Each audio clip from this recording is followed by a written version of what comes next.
Now let's set up that device to be in slave mode. We press the mode button, and actually that's already it.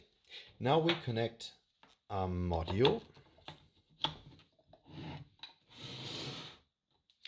to the output, and of course we have here also our key that we need to enable the output, arm the output.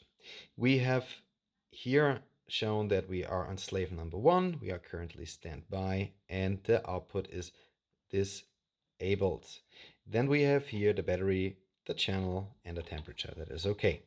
If I now turn this, it shows me that it's enabled. It's not powered up yet. This is shown by that indicator because the master did not tell the slave to power up yet.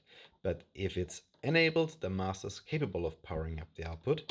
If it's disabled, so the key is turned, the master cannot power up the output.